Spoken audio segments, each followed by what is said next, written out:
There's finally a show discussing law enforcement issues. Real police stories, honest conversations, and perspectives from the cops and community leaders at the center of it all. Join us on Patrol. Welcome to another episode of On Patrol with the Suffolk PBA. I'm CJ Hunter, the treasurer of the PBA. I'm Tanner Brandmar, the Sergeant at Arms of the PBA. And today we're excited to have Gus Tsiorvas on with us. Gus is the owner of Embassy Diner, which is widely known as the most patriotic diner on Long Island, maybe even the country. Yep, that's what we're known for, America's most patriotic diner. I'll tell you something, since it's America's most patriotic diner, on the 250th birthday, everybody eats for free. Such a generous guy, such a fantastic place, and a patriotic place at that. Bethpage, New York, how's everybody feeling outside? The Embassy Diner is described as America's most patriotic diner, and I can confirm it. Look at all these American flags, that big giant one being held up by fire truck ladders in the background. She is in the most patriotic diner in America, in Bethpage, Long Island, having breakfast with friends at the Embassy Diner. You were there. Love that diner. You love that diner. I love this country. This is America's most patriotic diner. My father came from nothing in the middle of Greece and immigrated to this country. And he taught us how much to love this country. Everything we have is because of this country. We are the greatest nation in the world. This place is incredible. Look at this. This is known as the most patriotic diner in America, filled with some of the most patriotic people. 1,000 American flags planted all across this property. And it's not just today, it's 365 days a year. We are the most patriotic county in all of America. We're home to so many veterans. We thank our veterans, we thank our firefighters, our police officers, our law enforcement officials, our first responders, our nurses, and our teachers. They're all terrific. Amazing. USA! USA! USA! USA! So, you've built a great business in Bethpage here on Long Island. Embassy Diner, not only is it great food, but it's great atmosphere. I mean, the patriotic theme is unmatched. Yep. And anybody who loves America and has pride in their country, it's one of those places that you must stop at some point on Long Island. We've become America's most patriotic diner because we love our first responders. We love the people who serve our country. We take care of those people. We're one big happy family. Right. That's the whole basis of the Embassy Diner, is to take care of those who take care of us. Right. And that's great too. And, we were talking a little bit off the air prior, and, your father came here from Greece. You've built this successful business. You guys are the embodiment of the American dream. 1,000,000,000%. I say that all the time. My dad came from nothing in the middle of the mountains of Greece. If you saw my dad, I went for the first time at 16 years old. I saw where he came from, and it put something in my head. I said, I can't believe that this guy came here and did what he did, coming from there. Mm-hmm. It's something that if you don't see it with your own two eyes, you can't even understand the feeling of it. So it just drove me inside to when I saw what he did and took it to a different level, I wanted to take it to a different level when I bought my own diner. Mm-hmm. And that's why the Embassy Diner, I've been full pedal to the metal. Like, I want to just keep going as much as I can, just for my father, but for my family, just for the Tsiorvas family, Right. So obviously, with this being a PBA podcast, law enforcement based, we like to highlight, companies and citizens out there that support law enforcement in a time where law enforcement is often criticized and Monday morning quarterbacked, and, it gets a lot of negative attention, most of the time unjustly. So, thank you for supporting all first responders, not just law enforcement. Absolutely. But I also want to get into a little bit of your childhood and your dad starting the family business, starting the diner to begin with. My dad, when he came to Greece, he grew up in Hempstead, and they had dishwasher jobs open. He was a dishwasher. Started in a diner and a dishwasher. Back then, all the Greeks owned the diners, right? They still do now, but back then, the good diners, right? So that's where they started. So he started as a dishwasher, then worked his way up to a busboy, then he became a waiter. And then slowly by slowly, in 1973, he bought his own diner. 1973, he was 22 years old. He bought his own diner. And he had the one in Rosedale, Queens for 17 years, from 1973 to 1990. I was born in 80. So around 10 years old in 90 when he sold that one. The real first one that I really started working at was the Seaford Palace in Seaford, on Merrick Road. I was 10. He bought that one in 1990. And I grew up. I just watched him work. And the only way I saw my dad was to go to work. There was he was never home. That work ethic that he had, that's where I got my work ethic. He never stopped. 7 days a week, And that's the whole key to being successful. Nobody cares as much as for your business as much as you care for your business, right? You can teach people, obviously, yes. And you can there's no I in team. What I do, I can't do without my team. I love my team. But the whole spectacle, the whole thing is for me to be there. Right. That's what drives the people to come, and that's what I learned from my dad. Right. Yeah. What I love hearing about a story like that is the way you looked up to your father, recognized the work ethic, the value in really putting your heart and soul into something, but that your father wanted you around to see it too, wanted to set that example for you, wanted to be present in your life and your upbringing, even though he was working 70, 80 hours a week. So now I'm going to tell you another story. And this story, I've said it before, and it's become viral on online, but I'm going to tell it to you guys too. My father saw how hard he worked. He knew how hard he worked, right? He wanted me out and loved police officers and loved first responders so much. He wanted all his kids to become police officers. He loved police officers. Always was around cops, always got along with cops, always wanted his kids to be cops. My dad wanted me out of this business so bad. This is a true story too. That when I was 21 years old, he said to me, go take the MTA police test. I said, Dad, I don't want to take the MTA police. You're going to go take the test. You had a driver drive me to the Bronx, take the test. I passed. Then the physical came. You're going to go take the physical. Dad, I don't want to be a cop. I told you, I love what I do. You're going to take the physical. All right, Dad. So I went and take the physical. I was 21. Don't look at me now. I was in 36. So I was better shape. Passed the physical, no problem. Okay. Couple months later, 6 months later, whatever, I was living in my parents' basement. We had an apartment downstairs. And he calls me upstairs. He goes, the mail came. Come over here. He goes, stay right here. He goes in his room, gets a duffel bag, comes back out and throws it on the kitchen table. He says to me, there's $50,000 in there. You take the job, the money's yours. They offered you the MTA police job.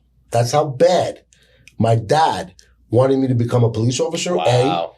And that's how bad my dad wanted me out of the diner business because he knew what it took to be successful in the diner business. Now me, just take yourself, 21 years old, looking at a guy throwing you $50,000, right?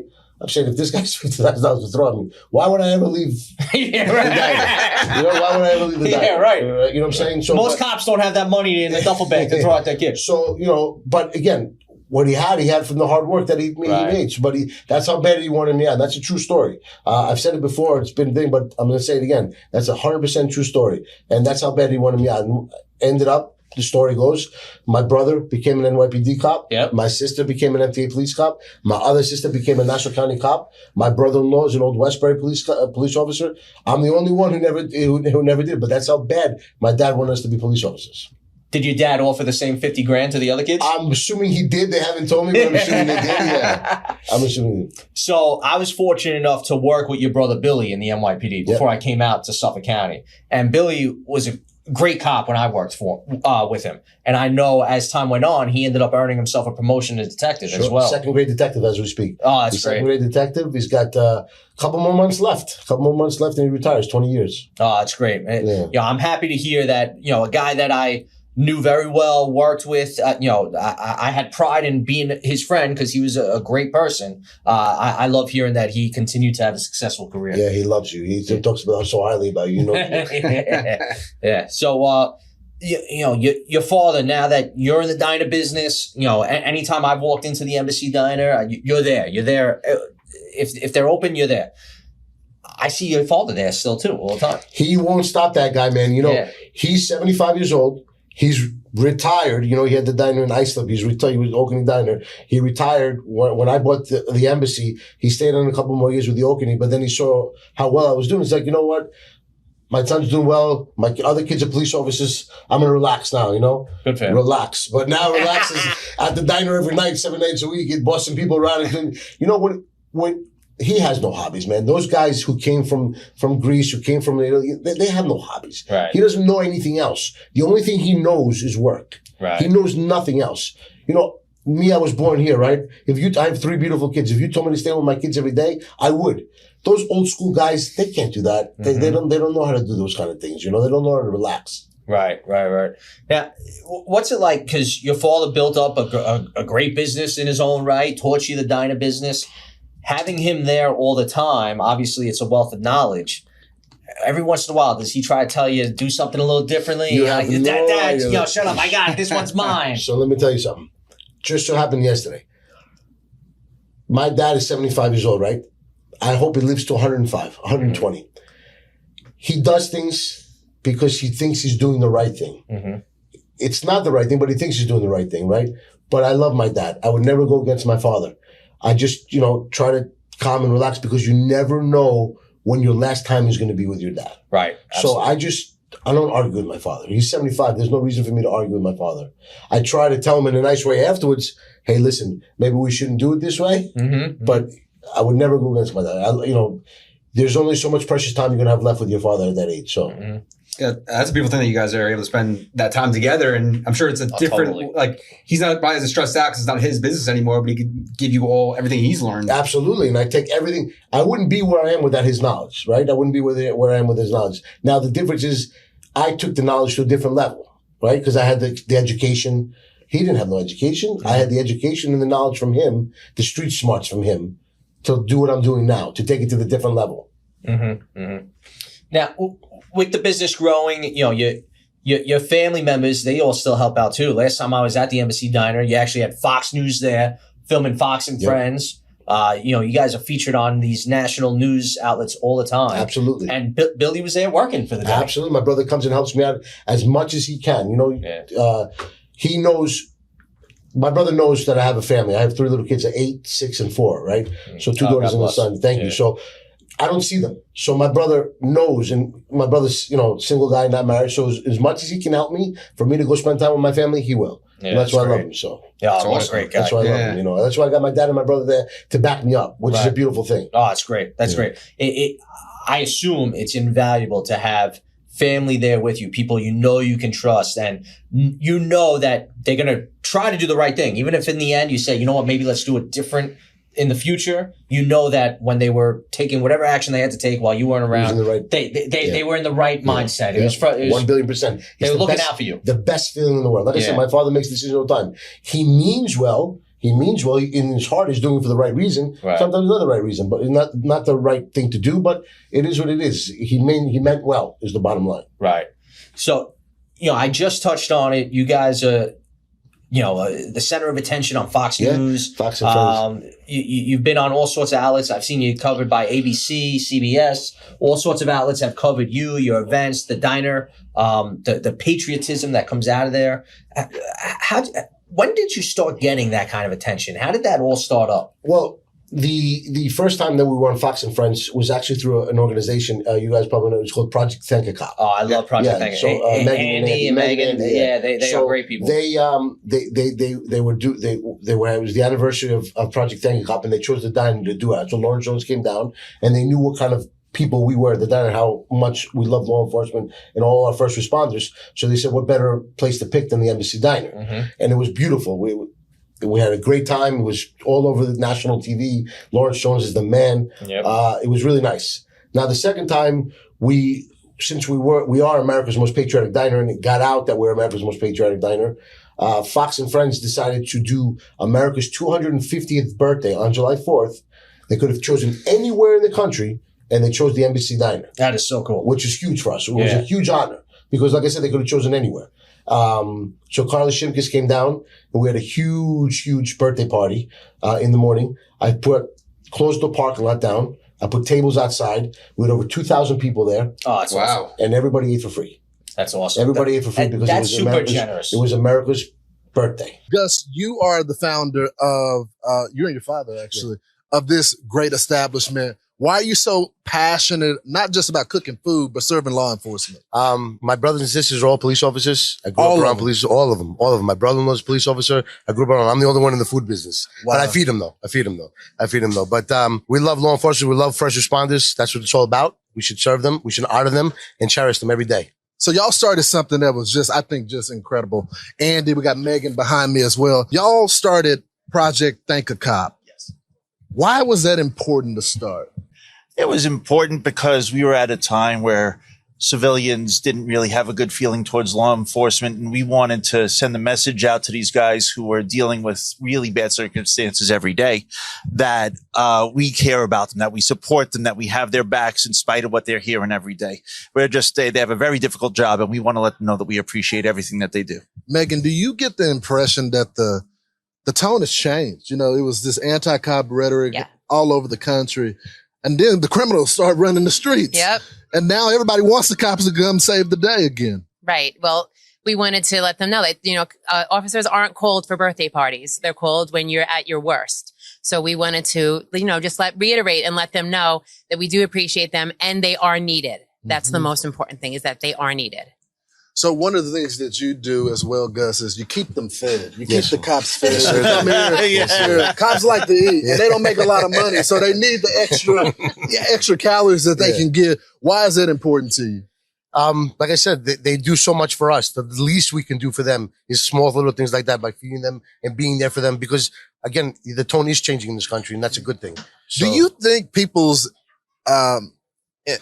impression of law enforcement has changed? Because in here, you see them eating, talking with their family. They get to have a great interaction before cops got to show up to, when something bad happened on the scene. So do you think they get to see cops in a different light when they come to the diner? I do. And you know what I like about it? I see the people going up to them and saying, thanking them for the service. You never used to see that. And now you see it more and more often, which is really, really nice to see. Yeah. Really nice to see. When you talk to law enforcement, what do they need from the community right now?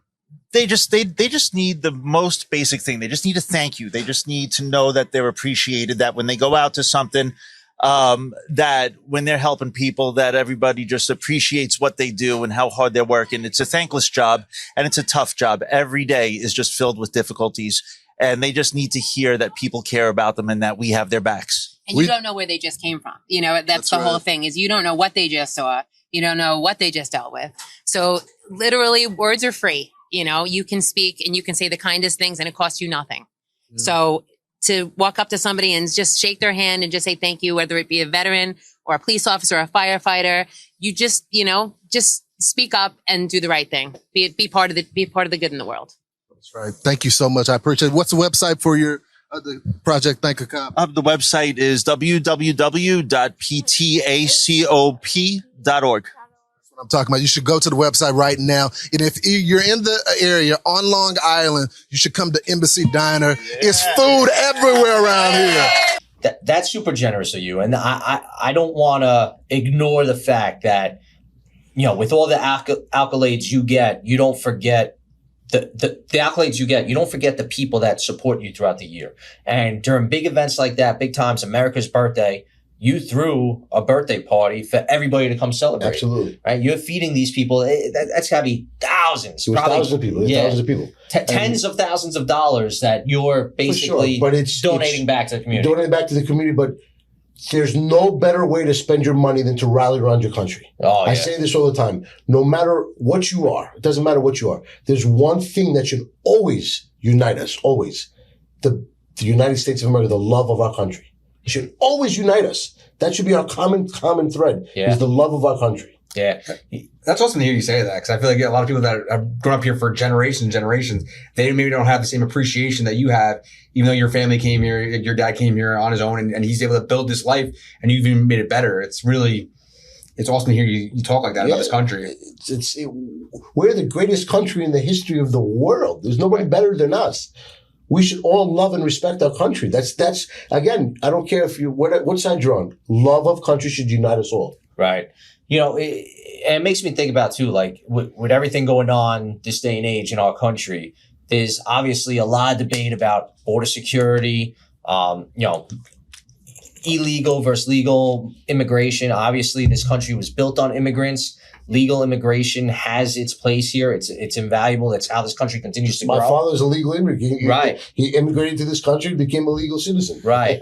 So as a family who did it the right way, how much of a discussion is it amongst your family about these people that come here the wrong way and end up, being a blight to our communities if they come here, commit crimes? Not the people that come here and try to do it the right way, try to do the right thing. But the people that come here and end up being parts of MS-13 or Tren de Aragua, right? I was just talking about this on the way here today. I came here with the lawyer, and the lawyer is representing somebody who's an illegal and drove with a .16 drunk. Blood alcohol level. Double the limit. Double limit. You come to this country, you want to become a citizen, but you don't respect any of the laws. Mm-hmm. I'm sorry, I can't see that. How could you want to come here, you love this, you want to be part of this country, but not follow our laws? Right. I follow the law. Everybody, most people follow the law. I mean, we're a nation of laws for a reason. Nation of laws for a reason. Right. So, I was just talking about this. I am all for people coming to this country. It's the best country in the world. I want people to come here to do it the right way. Right. And respect when you're here. Respect not when you're here, not expect that you're going to get everything because you became you're an illegal alien. Right. So, my biggest confusion of this whole thing is if people are fleeing a certain country, right? Say you're fleeing a communist or socialist country, and then you come here and people start saying, oh, well, we should be more socialist. We should be more. It doesn't make sense to me. Why turn this, like, you came here for a reason, for the land of opportunity. Why turn this into the place you were leaving? I couldn't agree with you more. It makes no sense. Right? It makes no sense. It makes no sense at all. Zero sense. Yeah. So, I couldn't agree with you. The way you just said is perfectly said. Why would you leave somewhere and then come here to try to make it the same way that you left? Right. Makes no sense. Right. Makes no sense. But that's, that's what makes the world go round, I guess. But hopefully we can figure that out sooner than later because it's not going in the right direction right now. Mm-hmm. It sounds good. It's always good talking points, but when you actually apply it, that never makes sense. It never works. It has never worked in history. Yeah. So with all your generosity, all the stuff you do for the community, America's 250th birthday, feeding thousands of people, you regularly are feeding first responders, hospital staff, taking care of people during emergency situations. In the blizzard, we took care of the blizzard. When there was the blizzard, everybody else closed. I was taught again from my father, we don't close. The diner never closes. I don't care blizzard. I don't care if you have no electricity. You light it up with a candle. You work, no matter what. So the blizzard, I didn't even think twice. 5 o'clock and 4 o'clock in the morning, I got up. The diner opened at 6 in the morning. I got in my car. I blew through the snow, and I went to the diner, and I opened up the diner. I had my help there. If they couldn't get there, I sent somebody to go pick them up and bring them to the diner. And then I actually had an order to go for PSE&G in the morning. I knew that from the night before. Mm-hmm. So I had it all ready for them to go at 6:30 in the morning to pick up. I took care of them. Guy across the street, the president of the hospital, it's a good friend of mine, Joe, he calls me up. He goes, Gus, I got nobody. The cooks can't make it to the hospital. We have no food. You think you can help? Say no more. Take care of it. Come by in a half hour. We'll have it ready for you. Wow. Made everything up. Brought it across the street. Of course, I'm not going to take. They're my neighbors. I'm going to take money from my neighbors. First of all, they're my neighbors, number one. Number two, they're first responders. They take care of all of us. They're nurses and doctors who take care of us. Right, I'm going to take money from them in the middle of a blizzard? Never going to happen. So we took care of them. And then, it turned out to be this big thing. Whatever I do in life, I don't ever do for publicity. I always do the right thing because it's the right thing to do. I go to sleep at night very well. I always do the right thing. Never for publicity, never for anything, but because it's the right thing to do in life. That was the right thing to do. It wasn't anything else except for that. Their appreciation after a diner helped feed 90 frontline workers during the height of last week's blizzard for free. Eyewitness News anchor Michelle Charlesworth with more on the Embassy Diner in Bethpage.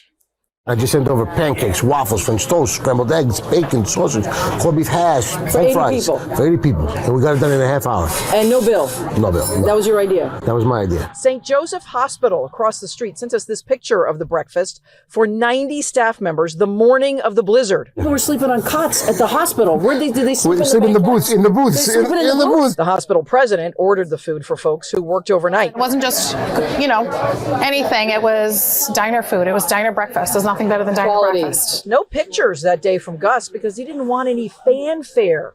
Too bad. Look at this. We're proud to present to you, Gus, our highest honor, this citation. I got here at 6 o'clock in the morning. Yep. How much snow was out there? Oh, at least 2 feet. Crazy. At least 2 feet. Plow guys, a lot of plow guys that came and said to me, thank you. They were shocked that I was open. They were starving. They were starving. Nobody else was open. How old were you when you started working here? Working my dad's diner, 10 years old. Oh my God, come on. 10 years old. 10 years. No, we didn't get paid at all. You want a straw? For years, Gus worked for his dad, Peter, who still comes in. I'm here 7 days a week, 13, 14 hours a day. Yep. That's the diner life. I want to say congratulations. That's everything. Thank you. Diner is a good living, but it's a hard living. This is the best part of the diner. Ice cream. Oh, wait a minute. Do you believe that the more you give, the more you get? 1,000,000,000%. I live my life that way. You give and you will always receive. It comes back. I believe that, and I'm living proof of it. Let's hear for our hero, Gus! In Bethpage, Michelle Charlesworth, Channel 7, Eyewitness News. You know, it's a very simple concept too. Like, and it's great to hear that you end up getting the publicity just for doing the right thing, not because you're seeking it out. Absolutely. I mean, you know, when you're talking about running a business and the hospital is basically right across the street from you, you know, if one of your staff or one of your customers gets hurt, like that's the hospital they're going to. Who's taking care of them? That's who's taking care of your Absolutely. people. Absolutely. So, you know, it's great to see that two-way street. It's great to see you taking care of the people that you're going to rely on to take care of you and the people you care about. Absolutely. And the guy from the hospital, you know, he reached out to all the news medias and he did that whole thing. I didn't even know he was going to do that, but he wanted to give back to me, which was very beautiful. I love the guy. He's like my brother. But it was very nice of him. But again, it was all done from the heart. It was all done because it was the right thing to do. It wasn't even a question in my mind to do that. And I got to be honest with you. My father was even surprised. The day of the blizzard, nobody else opened. I couldn't tell you how busy we were. You would expect a blizzard, nobody would be out. It was the busiest day of the year. Everybody came to the diner. You were the only business in town Only thing open. I'd never seen it like it. Even, I mean, back in my day, everything used to be open. 7-Eleven used to be open. Right. Delis used to be open. Everything closed. Gas stations, everything closed. Which was good for me, but yeah, right. Worked out, right? It worked out. Being able to rely on you to be open all the time too. I'm sure there were people out there that were like, oh, you know what? Everything's closed, but I'm sure Embassy's open, right? That's the whole game plan, right? I used to be 11, 12 years old and I used to work with my dad in the diner. In the summer times, obviously, when we had no school. And the diner would close at 2 o'clock in the morning. And it'd be like 1 o'clock in the morning. I'd be lying in the booth. I'd be like, Dad, come on, let's go. And I'd never forget this. He said to me, the sign says 2 o'clock. You never know when somebody's going to have an emergency at 1:30 in the morning. They know the diner's open to 2. Mm-hmm. You can never close before the time. And it stuck with me because you always got to be there for the community. Mm-hmm. You always got to let the community know. You can always rely, like you said, on the Embassy Diner. They'll be open for you. That's key. That's key because the community always backs us up, always supports us. The least we can do is be there for them when it's time of need. Right. I love that kind of stuff. And, you know, we talk a lot about first responders, the medical staff at the hospital, but you've done a lot to help veterans as well. 100%. Yeah. I have all the veterans that come by. Anytime they need anything from me, they always know they can get it from me. I have no problem. I give to every military personnel that comes to the diner. Vietnam veterans, I give them. I had actually a float in Manhattan on the Vietnam Day Parade. A Veterans Day Parade for the Vietnam vets. We put a float in Manhattan that said Embassy Diner. I paid for a float. Wow, that's great. And to say Embassy Diner on it. It was pretty cool. Yeah. They invited me to go down with my kids, but obviously I couldn't go down. But it would have been cool to be on the Veterans Day. The diner's open. Yeah. Veterans Day Manhattan on the float. It would have been cool to be down there. But it said Embassy Diner. We were on TV. I have it recorded. It was a beautiful thing. I do it every year now. Now I started that every year. I always support our veterans. I have a 101-year-old World War II veteran that comes to the diner with his cane, drives by himself, is 101 every morning. And he never pays. Oh, wow. Never pays. I told him I met him about 2 years ago. And I used to come once in a while. And then we started talking. And he was 99 at the time. And we started talking and we were going over. And you know what his friend, he goes, I'm a World War II veteran. Yes, he goes, not by choice. I was made to go. Mm-hmm. They made him. Right, the draft. Draft. But he actually admits it. Like he says it straight out. Like, I just have so much respect for the guy that I said, a man like this should never, ever pay. Mm-hmm. He's there every day, 7 days a week. You can come see him at the diner if anybody's listening on 12 o'clock, between 10 o'clock and 12 o'clock, 7 days a week. His name is Charlie. Every day he's there. Wow, that's great. World War II veteran. That's awesome. You know, one of the other things I love about your diner too is as much as you get huge crowds and as much as people go to visit there that maybe aren't regulars, you do have the regulars. So there are certain people that no matter what, every time I go in there, I'm going to see some of the same faces. 1,000,000,000%. There's regulars that come there 5 days a week. There's regulars that come there 3 days a week. Charlie comes there 7 days a week. There's regulars, but that's the beauty of the diner, right? The beauty of the diner is you have that neighborhood feel. You have that. I live down the block. I'm going to go to the diner. That's my house. And I tell the kids all the time when they come into the diner, the Plain Edge kids, the Bethpage kids, who's ever around there, the Allen Trees kids, all these guys. Guys, when you come into this diner, this is your house. This is where you're going to grow up. 12, 15, 16. These are going to be high school years. I want you to treat this as your house. You grow up in here. This is going to be your house. Do whatever you want, whenever you want. Treat it as your house. But also protect it as your house. Right. Also protect it as your house. Right. Show some respect. Yeah. Yep. Well, talk about like protecting. I know we're talking about, you talk about doing the right thing all the time. I think in today's environment, especially with social media, not everybody agrees on every issue. And you have people on the far side of this side and the far side of that side on certain issues. Does the diner ever get pushback for some of the positions you take, especially being so friendly to law enforcement and to veterans? Because in today's world, not everybody sees eye to eye on that. 1,000,000,000% does it happen. I see it written. I try not to read this kind of stuff anyway, but sometimes people show it to me. Why is there so many flags? I don't know. In my opinion, there can never be enough flags.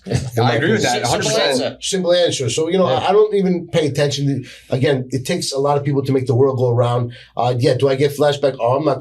Why are there so many pictures of police officers up here?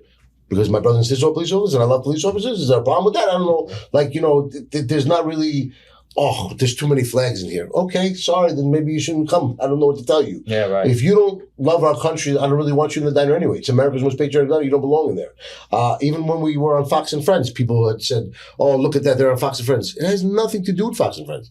It had to do the first time about police officers, which we all love. And the second time was about our birth of our country, our country's birthday, which we also love. So nothing to do with Fox News. Great, I love Fox News, yes, but it has to do with certain issues of our country that makes the world go around. Police officers that protect us. So I don't know what the problem is. Right. I don't pay attention to those people. Right. It wasn't necessarily the network that was covering you. You just cared about what the message was. The message was, I love America. So, even if it was another platform that came in, it wouldn't matter. If we're celebrating America. Exactly. But I'm sure those communities you brought up, like Bethpage, Levittown, Plainview, those are very blue-collar areas. And I'm sure the community backs you up on a lot of the issues. 100% they do. They always back us up. And that's why, like I said, whatever charities come around from all the schools around me, anything they come and ask me for, take it. It's yours. I get because they always back us up. The least we could do is be there for them whenever they need. Right. And that's so important for people to understand too, is as a business in the community, you're constantly trying to give back to the community any way you can, not just to the first responders, which is, how we became friends and, a big reason why we have you on the show, but also to the school programs. Like, we talk about in our boardroom all the time. The PBA sponsors a lot of local school programs, youth sport associations, youth athletics, art programs, robotic programs, anything that go back and serve our community. It's just another way. It's not just the police officers that ride around on the road in the car. Shows that the police care about it. That's what I'm saying. Right. And it's great to see the businesses do the same thing and look at it the same way that we do. It costs a lot of money to do what I do. But again, the community comes back. It's not about the money. It's about the love that you show to the community. They show it right back to you. Right. So the reason you make money is because you give money. It takes to make. That's how it goes. It's like karma too. Like you do things for the right reason, not to get the attention.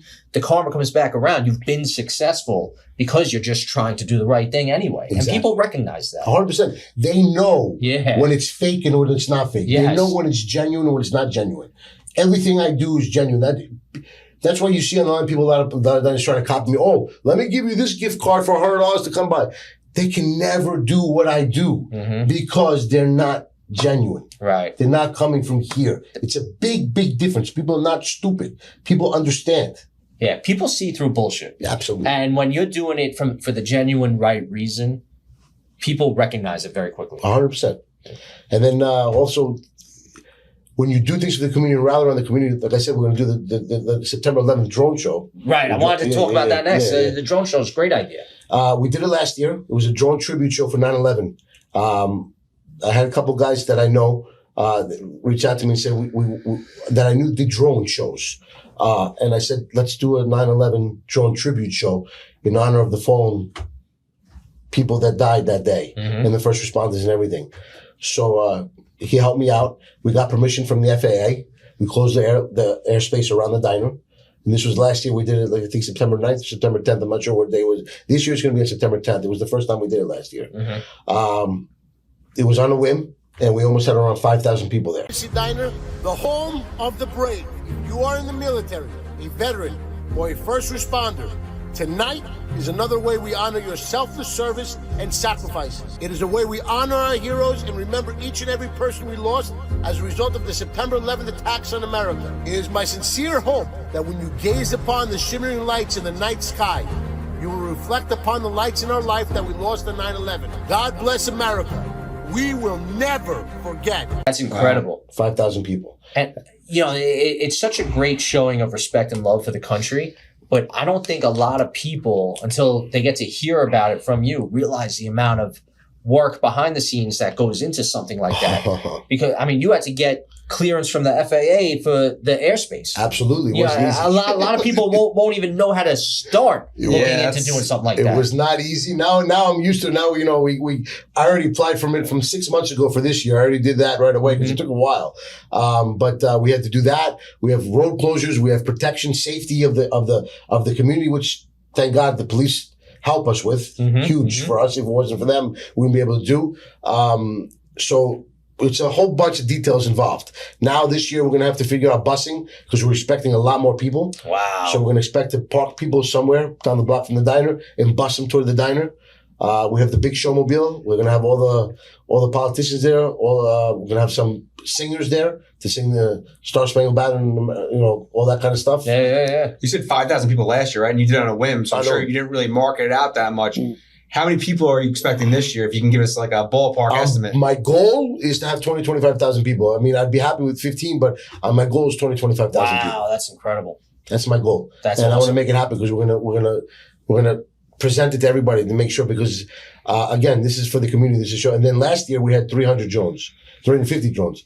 This year we're gonna have 1,000 drones. Wow. 1,000 drones. Wow, that's incredible. And they pull up from the school planage. They take up 2-3 football fields. Wow. And they just go right in the air. It's beautiful. Wow, that is cool. So I was, looking online prior to having this discussion with you, and I was able to actually find some footage online of the show from last year. So to hear that this year's is going to be 3 times the size, I'm looking forward to being able to see that this year. I'm going to give you guys a sneak peek because it's pretty cool. One of the things that's going to be in the air is 1,000 drones in the air. Just picture this. Of the bald eagle with its wings spread. Oh, it's cool. It's gonna be sick. It's like 2 football fields of a bald eagle with his wings spread across the sky. Yeah, that's cool. That's awesome. And this is another part of like that new age of entertainment that people are experiencing now. Because you normally think of like for a patriotic event like this, you think of a fireworks show. But these drone shows now are incredible and much safer. And it's kind of the wave of the future now. Yeah, and I kind of started a trend because now everywhere you look, Jones Beach had the drone show. Yeah, drone shows are everywhere now. So I kind of started a trend with this one. But it's pretty cool though. But it's a lot safer. It's a lot cleaner. And it's easier too, to be honest with you. The fireworks is dangerous. Yeah, right. Fireworks dangerous, fire, all that kind of stuff. You don't have to clean up after it either, right? No cleanup at all. Clean up at all. So it's great. Much friendlier for the environment. It's awesome. It's going to be September 10th at 7 p.m. So this is where you got September 10th. So come out to MC Diner. Come out to the MC Diner. Yeah, I'm looking forward to that event. That's going to be awesome. One of the other things that I do want to touch on too, I don't want to lose sight of, is it's not just that, you help the community, you help the first responders, and you always feel it coming back to you, but you build long-lasting relationships with people too. It becomes like you refer to people as your family, right? Absolutely. That differentiates you from any other diner, right? So anybody that comes into the diner, anybody can serve you a cheeseburger. Right. Anybody can serve you a waffle, right? How you serve the waffle, how you serve the cheeseburger differentiates you from everybody else around. And again, people know who's full of crap and who's not full of crap. When I come up to you and talk to you and you know that I'm talking to you from the heart. There's other people who just have a hard time talking to people. So that's what differentiates. The whole goal of the diner, this was my thought from my dad, you treat people like family. Mm-hmm. You make them feel like family. You make them feel like it's their house. So they feel comfortable enough to come back more and more and more. Yeah. No, Gus, that's great. Now, if there was anybody out there watching the show that said, you know what, I would like to get into the restaurant business, open a diner, or maybe open up some sort of restaurant bar, what would be your first piece of advice to somebody who's got that entrepreneurial spirit? Be ready to work. Be ready to work is my first thing. I told my wife before I bought the diner, listen, before I bought this diner, I was working with my dad at the Oconee Diner, and I said, but I was just a worker. It was my dad and my uncle and another partner, 3 partners. I was just a worker. My kids were 4, my son was 2, and my daughter had just been born.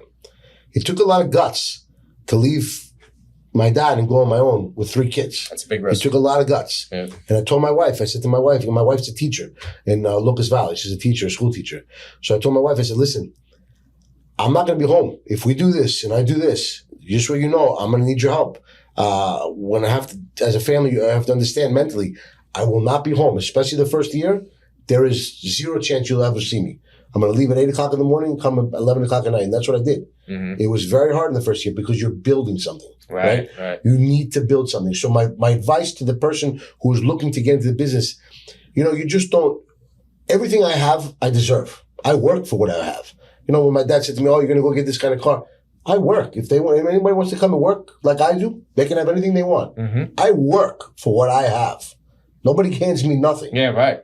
So my advice would be ready to work. Mm-hmm. That would be my advice. Yeah, you get out of something whatever you put into it, right? So don't go assuming you're going to have a 35 to 40 hour work week, right? I mean, I know you and your father, you're doing 60 to 80 hour work weeks. Yeah, I'm 90, 100 sometimes. Yeah, for sure, man. That's how it works. That's how we roll. Especially the first year I was there, it was 90, 100. I told my mom, and I this is the truth. I told my mom, when I used to come home, I call my mom every night on the way home, right? Because I don't see my mom either.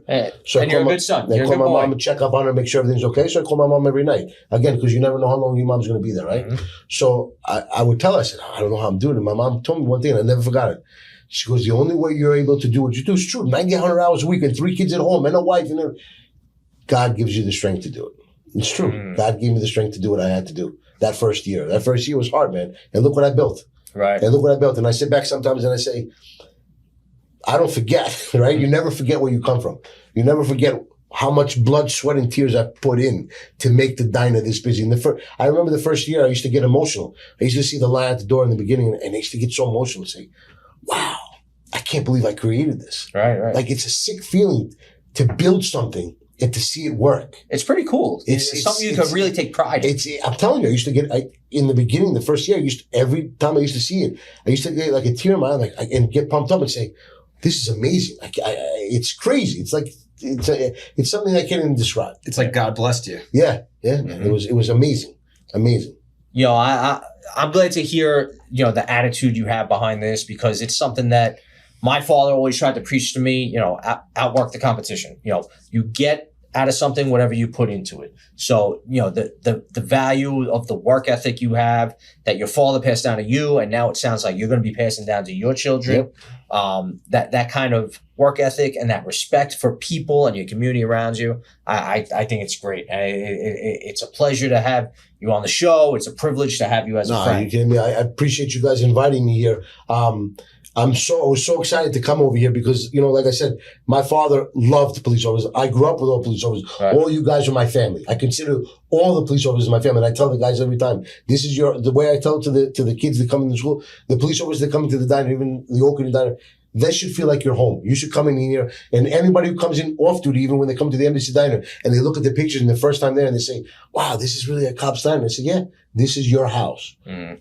Whatever you want, this is your house. You do so much for everybody out there. The least we could do when you come in here is make you feel like this is your house. That's great, Gus. Thank you for everything. And I appreciate everything you guys do, so thank you. Yeah, thank you. Thank you. Gus, we touched on a lot here today, a lot of what you do to give back to the community.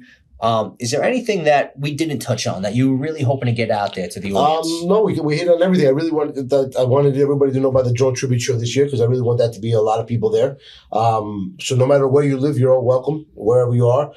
Last year we had cars from each agency there. Suffolk was there, Nassau was there, State Police was there, MTA was there, Port Authority was there. So we're going to do the same thing this year. We want representatives from all the police agencies there.